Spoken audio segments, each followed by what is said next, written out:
Good evening, I'm Fana Sheh and you're watching AWANI Tonight. Prime Minister Dato' Sri Anwar Ibrahim says Malaysia is prepared to negotiate with China over the South China Sea dispute. He says the issue was raised at his meeting with Chinese President Xi Jinping during his official visit to Beijing, given that Petronas has the largest platform for oil exploration in the area. Di kawasan itu ada tuntutan yang sama dari negara China. Saya beritahu bahawa sebagai negara kecil yang memerlukan sumber, maka minyak dan gas kita terpaksa teruskan. Tapi kalau syaratnya ada rundingan untuk pastikan, maka kita sedia berunding. Petronas operates several oil and gas fields in the South China Sea within its 200 nautical mile exclusive economic zone. Chinese vessels have in recent years passed by or lingered near Petronas operations, prompting protests from Malaysia. China claims sovereignty over almost 90% of the South China Sea. It is estimated that more than $3 trillion of global trade passes through the region each year, with Malaysia, Brunei, the Philippines, Taiwan and Vietnam having some overlapping claims. Dato' Sri Najib Razak will be using the federal court's dissenting judgment to support his bid for a royal pardon. His lawyer, Tan Sri Muhammad Shafi Abdullah, says the application is being prepared and will include the minority judgment by Chief Judge of Sabah and Sarawak, Dato' Abdul Rahman Sebli, from March 31st.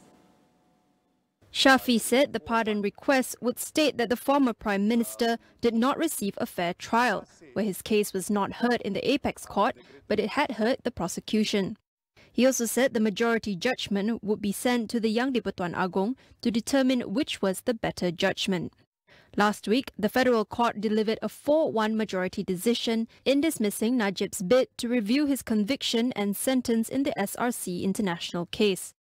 Abdul Rahman, who was chairing the 5-judge bench, was the only one who disagreed with the majority.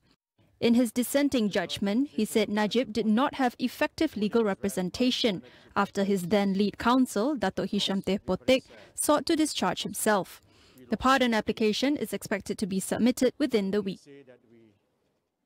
Chaos erupted in the Dewan Rakyat earlier this morning, with opposition MPs staging a walkout in Parliament. They were protesting against Deputy Speaker Alice Lau, who rejected their motion to debate on targeted withdrawals from the Employers' Provident Fund EPF. Lau had said Speaker Dato' Johari Abdul's ruling on the motion was final and could not be overruled. But opposition leader Dato' Sri Taqiyuddin Hassan insisted that the motion to debate the proposed targeted EPF withdrawals was needed as it was an issue of public interest. The opposition MPs, however, returned to the lower house 15 minutes later to resume the seating. Previously, Prime Minister Dato' Sri Anwar Ibrahim announced that EPF contributors would be able to use their savings as collateral for bank loans. Taqiyuddin claimed this move went against the EPF Act 1991, adding that Anwar should be referred to the Parliamentary Rights and Privileges Committee for allegedly making misleading statements.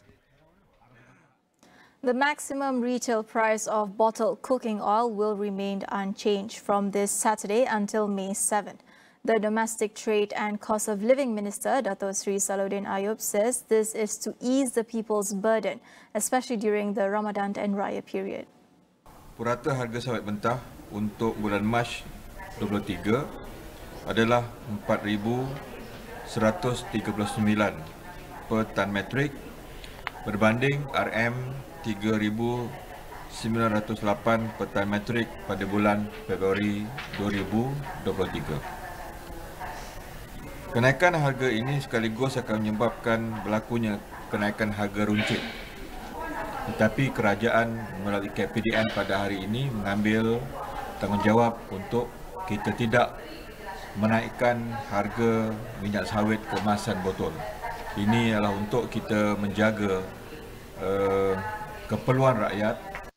Salahuddin also warned that legal action can be taken against anyone selling bottled cooking oil above the set price under the Price Control and Anti-Profiteering Act 2011. Individual offenders can be fined up to 100,000 ringgit or jailed not more than 3 years, or both, while companies can be fined up to 500,000 ringgit. While the first day of the Mogok Dr. Malaysia went by without a severe impact on our healthcare services, there is a pressing need to address the concerns raised. President of Association of Private Hospitals Malaysia, Dato' Dr. Kuljit Singh, weighs in on how the government could meet their demands. Doctors do two things: either you remain in government service, or you get into general practice, or you become a specialist. But all these, you need some sort of timeline for you to know which direction you would want to be in.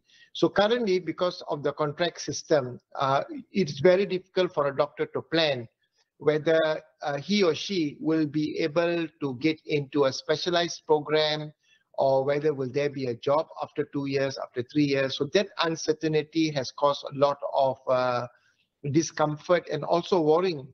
And it is quite understandable. I mean, if anyone it is in that situation, and healthcare is critical, it takes long number of years in order for you to reach to a particular level.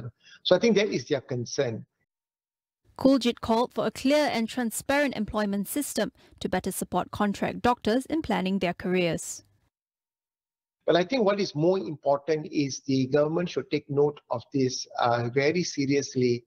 And in order to avoid this kind of disappointment among the younger doctors, they should have very clear timelines to tell the doctors that this would be your pathway, your career pathway, to be drawn out in a very clear manner. To give everyone permanent jobs, I think it's going to be very difficult. Many parts of the world, you rarely find healthcare workers, particularly doctors, getting permanent jobs. Because everywhere in the world, doctors are mainly contracted.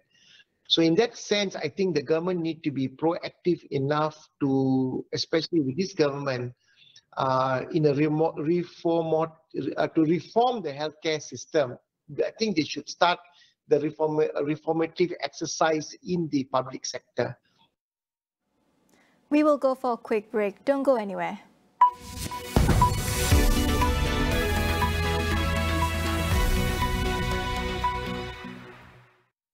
What's the latest scoop when it comes to companies, markets, and strategies? For everything business and tech-related, catch Notepad with me, Ibrahim Sani, weekdays 10:30 p.m. across all AWANI platforms.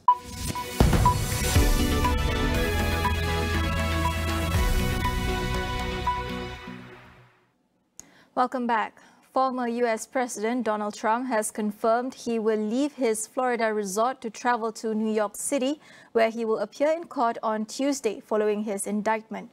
Trump has been charged with making hush money payments to an adult film actress. He denied any wrongdoing and denounced the investigation as a political persecution. According to US media reports, Trump will be facing more than 30 charges related to business fraud over a $130,000 payment made to Stormy Daniels in 2016 to buy her silence about an alleged affair. Trump is expected to be escorted by members of the US Secret Service on his way to New York and will surrender to authorities on Tuesday, with a hearing scheduled to take place at 2:15 p.m. local time. Police have stepped up security around the city, with 36,000 officers on standby in case of protests. Trump is the first sitting or former US president to be charged with the crime. He will return to Florida following his court hearing, where he will address his supporters. Russian investigators said they have detained a suspect over a bomb blast that killed a top military blogger and supporter of Russia's war in Ukraine. The Russian Interior Ministry has identified Daria Tripova as suspect behind the murder. According to authorities, the 26-year-old had been previously detained for taking part in anti-war rallies. Vladimir Tatarsky, a pro-Kremlin war blogger, was killed on Sunday as he was leading a discussion at a cafe in St. Petersburg. Russian media reported that he was passed a statuette shortly before the blast, and there is speculation a device could have been hidden inside. Tatarsky filed regular reports from Ukraine and had accumulated more than 500,000 followers on his Telegram messaging app channel. He has taken on a relatively high-profile role since Russia's full-scale invasion of Ukraine began in February 2022. Tatarsky is among those who have gone so far as to criticize the Russian authorities, slamming the military and even President Vladimir Putin for setbacks on the battlefield. A top Ukrainian official hinted that the blast could be linked to political infighting in Russia. In other news, Finland Prime Minister Sanna Marin was ousted from office following a defeat against the main Conservative Party in parliamentary elections on Sunday. Conservative leader Petteri Orpo of the National Coalition Party got the biggest mandate, securing 20.8% of the vote. The Nationalist Finns Party took second place with 20.1% of the vote, leaving Marin's Social Democratic Party in third with 19.9% of the vote.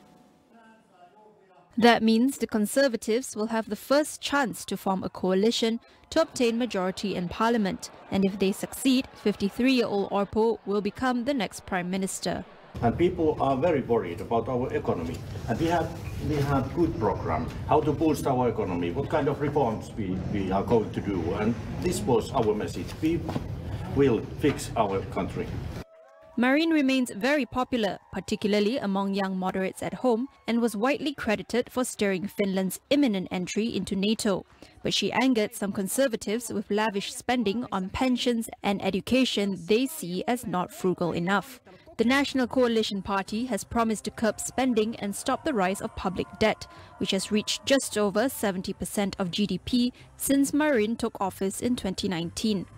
Orpo has also accused Marin of eroding Finland's economic resilience at a time when Europe's energy crisis, driven by Russia's war in Ukraine, has hit the country hard and the cost of living has increased. Hundreds of Thai party leaders gathered at the Bangkok Youth Centre on Monday to register for the general election scheduled for May 14th. They also drew election numbers for their parties and candidates.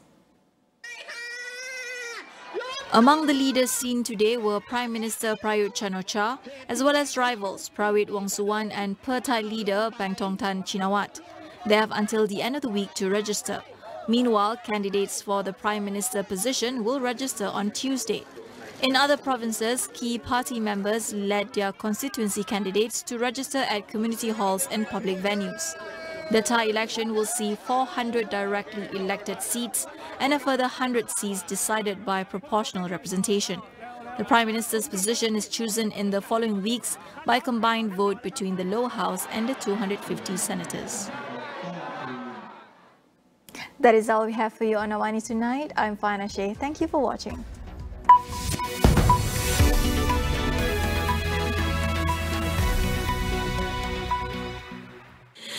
Hi. Hi. So how are you these days? I'm good. You? Yeah, good. Wow. Handsome, single and rich. Aiman, please take care of Laura. Nanti abang dia pergi tempat yang special. So, apa plan dengan Aiman? Oh, dinner dekat Solar. Wow, high class.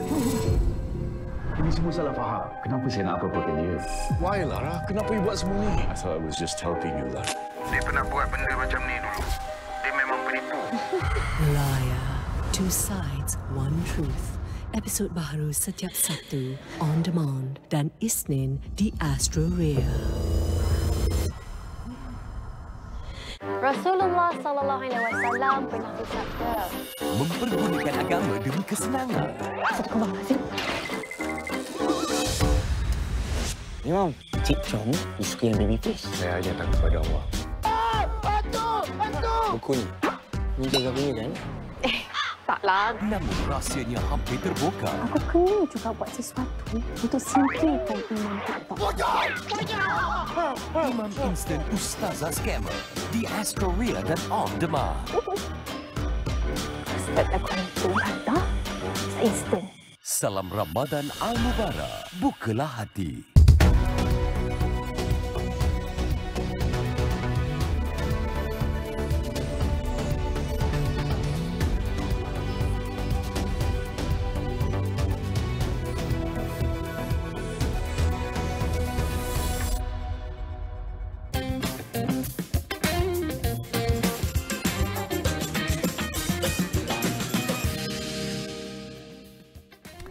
Hello and good evening. I'm Melissa Idris. Welcome to Consider This. This is the show where we want you to consider and then reconsider what you know of the news of the day. The Education Ministry says it will hold another special recruitment of new teachers, this to address the current shortage of teachers nationwide, especially in the subjects of Bahasa Melayu, English and Islamic studies. Will a one-off recruitment solve the shortage of teachers once and for all? Joining me on the show tonight is Shahnaz Al-Sadat. She is the chairperson and co-founder of the educational social enterprise Leap Ed Services. Shahnaz, thank you so much for being on the show today. I'm quite curious to know or to better understand what you think are some of the root causes of the teacher shortage issue in Malaysia. Sure. Well, thank you for having me here today. But I guess, the root causes of teacher shortage, I think I just want to debunk a couple of myths around teachers. One is people think that teachers is an easy job. It's actually a professional job. It's highly technical. I would put them the same pedestal as even lawyers, accountants, and doctors, who you would never put to do whatever they need to do without qualification, without training and experience. The other bit is that sometimes people say, be teacher easy, kan? 1 o'clock you can go home. I have been working with thousands of teachers in the last 10 years, and 95% of them really have no working hours, as in they are literally dedicating their life to this profession, sometimes to the detriment of their family, actually, and then to their own pocket. They actually put in money and all that. So it's really not an easy job. And I personally feel that it is actually one of the hardest jobs in the world.